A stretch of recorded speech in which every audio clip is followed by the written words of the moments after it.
आपको Marvel movie का वो सीन याद है जिसमें एक बड़ा एयरक्राफ्ट कैरियर समुद्र में तैर रहा होता है। उसके बाद अचानक से वो एयरक्राफ्ट कैरियर जो समुद्र में तैर रहा होता है वो उतनी बड़ी शिप अचानक से हवा में उड़ने लगती है और हवा में आकर एक मिनी एयरपोर्ट बना लेती है जहाँ पर जितने भी फाइटर प्लेन आकर लैंड करते हैं और वहाँ से उड़ते हैं और उड़कर हमला करने के बाद वापस पृथ्वी पर आते हैं। जी हाँ, उसी प्रकार की कोई स्पेशल शिप नहीं, लेकिन एयरबोर्न एयरक्राफ्ट कैरियर पर समुद्र में चलने वाला, हवा में उड़ सकने वाला एक एयरक्राफ्ट डिजाइन करने के बारे में सोच रहा है अमेरिका, बिल्कुल साइंस फिक्शन मूवी की तरह। इस एयरबोर्न एयरक्राफ्ट कैरियर को डिजाइन किया जा रहा है और आने वाले समय में हो सकता है अमेरिका इसे बनाने वाला पहला नेशन बन जाए। और क्या फायदा है इसका और क्या है ये एयरक्राफ्ट कैरियर, इन सारी बातों को आराम से पूरी डिटेल से जानेंगे।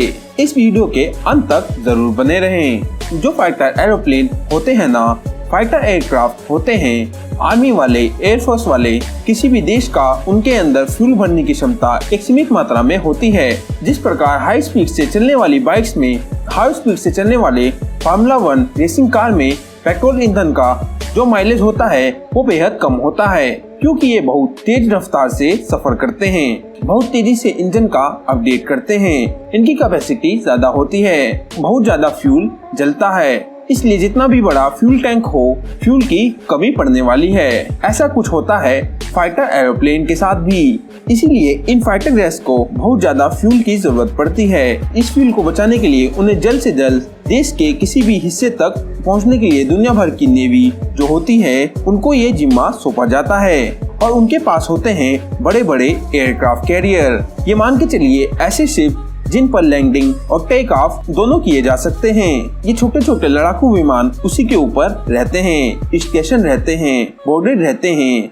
उसके बाद इन शिप को देश के किसी भी सीमा पर भेजा जा सकता है। एयरक्राफ्ट कैरियर समुद्र के पास ही रहते हैं, वहाँ से ये सपोर्टिंग एरिया है जहाँ पर आपको अटैक करना है या डिफेंस करना है, जहाँ पर ये शिप जाकर निकट समुद्री तट पर होते हैं, वहाँ जाकर लग जाते हैं। स्टेशन पर जाते ही हार्बर कर लिए जाते हैं और वहाँ से ये एयरक्राफ्ट कैरियर होते हैं। ये एयरक्राफ्ट वहाँ से फ्लाई बाय करते हैं, निकलते हैं, टेक ऑफ करते हैं, पर अपने निशाने पर पहुंचकर उन्हें जो करना है, फाइट करना है या डिफेंस करना है या किसी कार्रवाई को अंजाम देना है, इसलिए बहुत महत्वपूर्ण होते हैं एयरक्राफ्ट कैरियर। अब एयरक्राफ्ट बैटलशिप कैरियर को अगर एयरबोर्न बना दिया जाए, हवा में उड़ने वाला बना दिया और समुद्र में तैर भी सके, अगर ऐसा हो गया तो मान के चलिए एयरक्राफ्ट जो होते हैं फाइटर वाले, उनकी रेंज और भी बढ़ाई जा सकती है। उन्हें बहुत जल्दी जहां चाहे वहां डिप्लॉय किया जा सकता है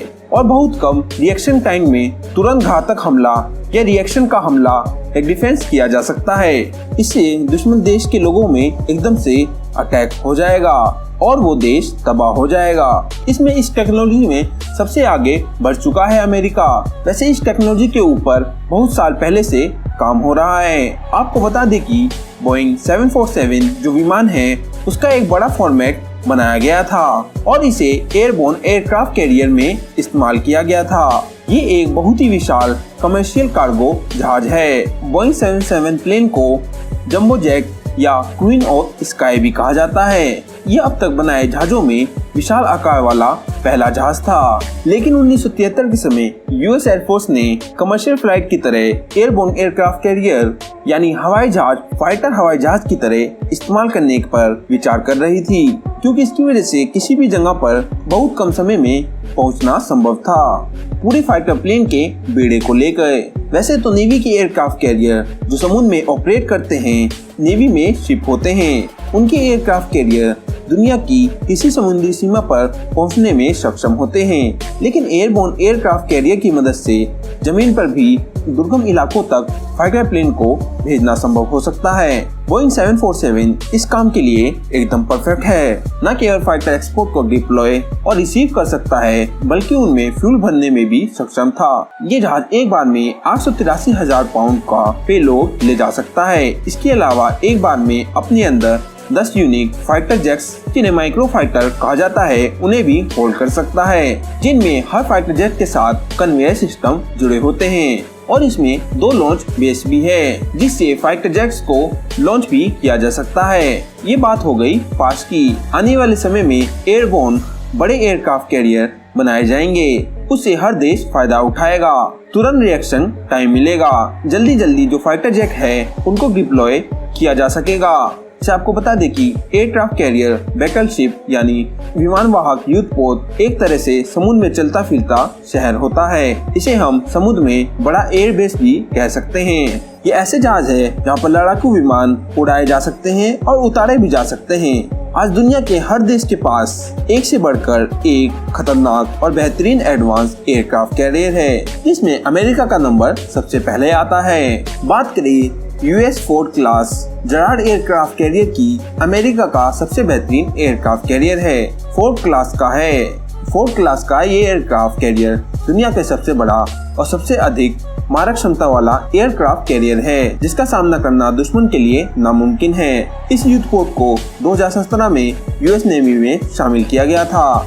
इस जहाज का नाम अमेरिका के पूर्व राष्ट्रपति के नाम पर जेरार्ड पर रखा गया है। ये विशाल जहाज 1106 मीटर लंबा, ये एक बार में 1 लाख टन के हथियार ले जा सकता है।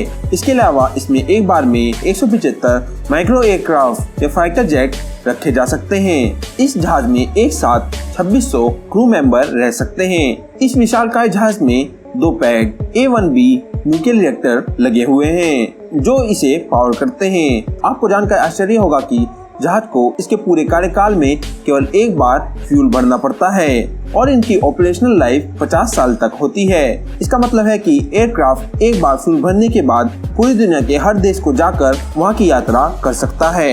यहाँ तक अपने दुश्मन देश के खिलाफ अपनी एयरक्राफ्ट की फ्लीट फोर्स को अपने साथ कैरी कर सकता है। एयरक्राफ्ट कैरियर बहुत ही लेटेस्ट फीचर, सेंसर, प्रोसेसर और हथियारों से लैस है और ये सारे फीचर इस एयरक्राफ्ट कैरियर को घातक इंटेलिजेंट बनाते हैं। फोर्ड क्लास जो ये है एयरक्राफ्ट कैरियर, अमेरिका के पास जो है, दुनिया के सभी एयरक्राफ्ट कैरियर से अलग हॉरिजॉन्टल और वॉल्यूम सर्च के लिए सिस्टम का इस्तेमाल किया गया था। इसका नाम था स्पाई 3 मल्टी फंक्शन रडार। लेकिन इस एयरक्राफ्ट कैरियर में हॉरिजन और वॉल्यूम सर्च के हिसाब से उनके पास में रडार सिस्टम है, ताकि डिटेक्ट कर सके कहां से क्या आ रहा है। ये सर्विलांस के साथ साथ ट्रैफिक कंट्रोल, ये मिसाइल कम्युनिकेशन का भी काम कर सकता है और बहुत दूर से अपने टारगेट को निशाना बना सकता है। दोस्तों, देखा आपने एयरक्राफ्ट कैरियर कितना विशाल और घातक होता है। ये US नेवी की शान है। ये जहाज दूसरे फाइटर प्लेन के साथ US नेवी के साथ बहुत घातक एयरक्राफ्ट है। 5th जनरेशन के फाल्कन 35C लाइटनिंग II के लिए भी एयरबेस का काम कर सकता है। दोस्तों, आपको ये अमेरिका का हथियार कैसा लगा? आप हमें कमेंट में जरूर बताएं। अगर आपको वीडियो अच्छा लगा हो तो वीडियो को लाइक और चैनल को सब्सक्राइब कर लीजिए। हम फिर मिलेंगे एक नई वीडियो में, तब तक के लिए अलविदा।